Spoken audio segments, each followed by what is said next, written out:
அனைவருக்கும் வணக்கம். நான் பிரபாகர் ஜோதிடர். ஓம் சிவாய நமக. சிவசக்தி திருச்சிற்றம்பலம். இப்போ நான் என்ன சொல்ல போகிறேன்னா, இப்போ பெண் ஒருத்தருக்கு ஜாதகத்தில் 8ஆம் இடம் மாங்கல்ய தோஷத்தை குறிக்கும். இப்போ பார்த்தீங்கன்னா, பெண் ஒருத்தங்க ஜாதகத்தில் மாங்கல்ய தோஷத்தை 8ஆம் இடம் குறிக்கும். அந்த 8ஆம் இடத்தில் பாவ கிரகங்கள் இருந்தால் அவங்களுக்கு மாங்கல்ய தோஷம்னு அனைவருக்கும் தெரியும், கருத்தில் கொள்ளுங்க. ஆனால் அதே ஜாதகத்தில் குடும்பஸ்தானமான 2ஆம் இடத்தில் சுபகிரகங்கள் இருந்து 8ஆம் இடத்தில் பாவகிரகங்கள் இருந்தால் அந்த பெண்ணுக்கு மாங்கல்ய பலம் கூடும்.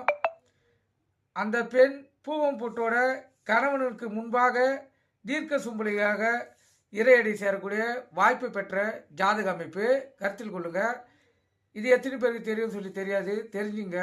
இப்போ 8ஆம் இடம் பாவகிரகம் இருந்துச்சுன்னா மாங்கல்ய தோஷம்னு அந்த பெண்ணுக்கு திருமணம் தடைப்பட்டு கொண்டே போவோம்.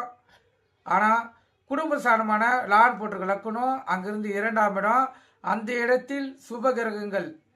இப்போ சுபகிரகங்கள்னா குரு, சுக்கிரன், புதன், சந்திரன், இவங்க அந்த இடத்துல 2ஆம் ஸ்தானத்தில் இருந்தாங்கன்னா 8ஆம் இடத்தில் பாவகிரகங்கள் இருந்தாலும் இந்த பெண்ணுக்கு மாங்கல்ய பலம் ஜாஸ்தி.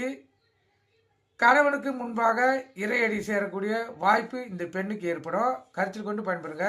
நன்றி, வணக்கம், வாழ்க வளமுடன்.